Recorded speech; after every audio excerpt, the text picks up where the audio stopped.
Euronews. Wiadomości. Sekretarz generalny NATO Mark Rutte popiera apel Trumpa i wzywa zachodnich sojuszników Ukrainy do zwiększenia wsparcia dla Kijowa.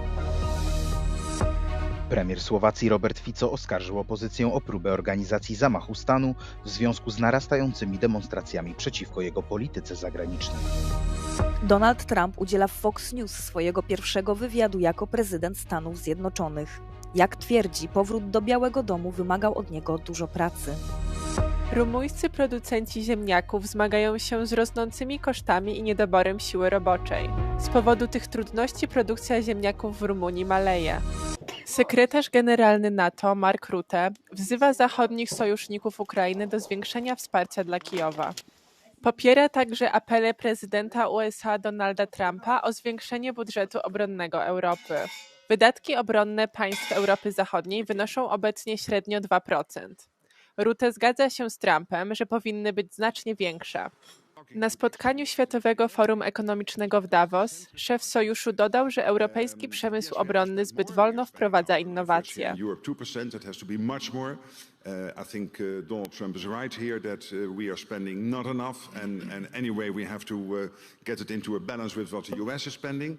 But particularly here we have to look out for the industry base. So what our defense industry is producing, and they are not producing enough. But also in terms of innovation, we are too slow in innovating. Szef NATO ostrzega również, że rosyjskie zwycięstwo nad Ukrainą zaszkodzi wiarygodności sojuszu, a jej odbudowa może potencjalnie kosztować miliardy. Podczas Światowego Forum Ekonomicznego ukraiński prezydent Wołodymyr Zełenski mówił, że potrzeba co najmniej 200 000 żołnierzy, aby zapewnić bezpieczeństwo Ukrainy w przypadku rozejmu z Rosją.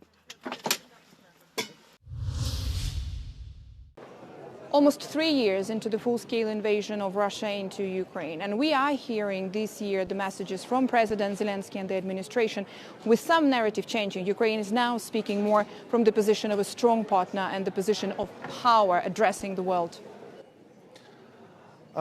Yes, you're absolutely right. 3 years, practically 3 years of the war. And of course, no more than President, no more than Ukrainians want to end this war, but end this war by just peace. And of course, we are listening there and we appreciate this readiness for the activity of the new President of the United States, new administrations, to really make its reality to end this war by just peace. And of course, why it's not. I can't say that it's change of our narratives or it's our positions. Our position is absolutely clear from the very beginning. We are victim of these aggressions, and we really want to restore the just peace. We want to end this war. But of course, this year in Davos, the President's speech and his address was especially for this momentum for the Europe. And I saw that in some articles it was titled, the general message from his speech, it's Europe, wake up. Because it's necessary to keep this unity. It's necessary to be together, Europe, United States, with Ukraine, and go to the peace through the force. Donald Trump, during the debate in the summer, he refused to say whether he sees the end of the war in Ukraine as Ukraine's victory, or what he says, the end of the war in Ukraine. Do you think he sees the end of the war as the victory of Ukraine? You know, I think it's not necessary, not in the statements of the President Trump, of other leaders, to try to found exactly victory. We are very clear, and the President Trump is a strong leader, and I absolutely sure, and we can hear it from him, from the new administration, the people who was nominee for new administration, what they are understanding. Everybody understands that this war it's necessary to end it by just peace. In the speech of the presidents, in the statements of the Ukrainian officials, we always said that victory it's equal of just peace. It means that for us, it's no alternative. We absolutely clearly understand what is just peace for Ukraine. And I absolutely hope that our partners in the same positions, but you know, words, it's words. Most important, it's actions. But what we still have huge support for Ukraine in American society. We see the very impressed figures of the support of the people in Europe. But of course, it's necessary to work what we are doing, to work, to talk, to explain why we are so looking for the consultation and continue dialogue with the new administrations, because we want to lose any days, any hours. It's important. Unfortunately, this terrible war is continuing. Do you think it can be the end of this war within the next 6 months, as we've heard? I don't like to mention exactly the terms, and believe me, I think nobody on this planet know exactly when it's ended, because if it will be depends of Ukraine, of the all democratic world, it will be finished tomorrow. But unfortunately, Putin, Russia wanted to end. They don't change their plan. And this is the war for Russia. It's not the war for territory. It's war against democracy. It's war against free world. They want to destroy Ukraine. But 3 years. We're still fighting. We're still strong. We're still brave. And I'm absolutely sure that we get this just peace together with our friends and together with our partners. Premier Słowacji Robert Fico oskarżył opozycję o próbę organizacji zamachu stanu w związku z narastającymi demonstracjami przeciwko jego polityce zagranicznej. Opozycja oskarża Fico o prorosyjską politykę i próbę wyprowadzenia Słowacji z Unii Europejskiej. Podczas wystąpienia w słowackim parlamencie Fico odrzucił te zarzuty i przypomniał, że Słowacja jest częścią Unii Europejskiej i NATO.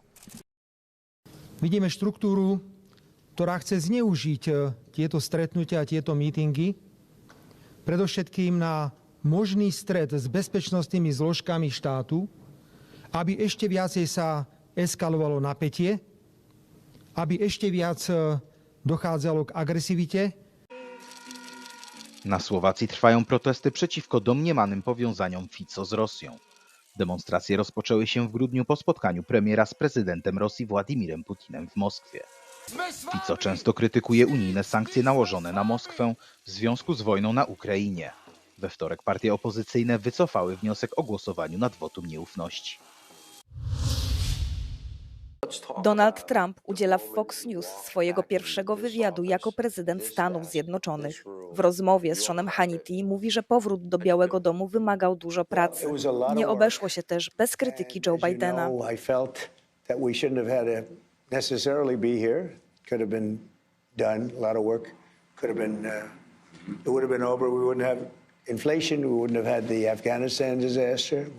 Wouldn't have October 7th with Israel, where so many people were killed, and you wouldn't have a Ukraine war going on. Only the second time in history. Yeah. Nowo zaprzysiężony prezydent powiedział również, że chce zreformować Federalną Agencję Zarządzania Kryzysowego, oskarżając ją o przeszkadzanie we wszystkim. Chociaż nie rozwinął tej kwestii, Trump powiedział, że wkrótce odbędą się wielkie dyskusje na ten temat. W piątek Trump planuje odbyć pierwszą podróż jako prezydent, aby zbadać szkody po zeszłorocznym huraganie w Karolinie Północnej, a także trwające pożary w Los Angeles. Rumuńscy producenci ziemniaków zmagają się z rosnącymi kosztami i niedoborem siły roboczej.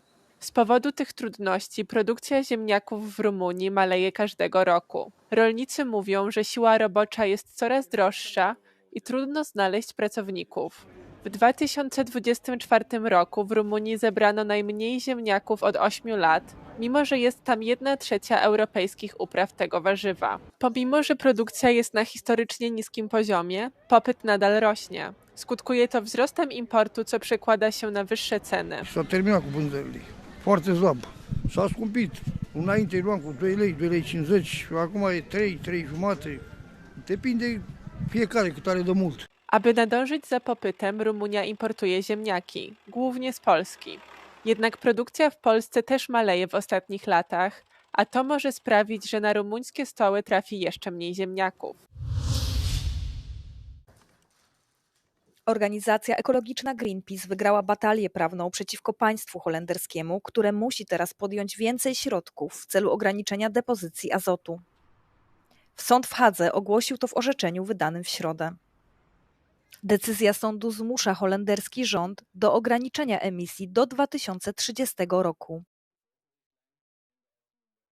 Bovendien heeft de huidige regering tot op heden geen beleid afgekondigd op grond waarvan met enige wetenschappelijke zekerheid kan worden aangenomen dat bij uitvoering daarvan het wettelijk stikstofdoel voor 2030 zal worden behaald.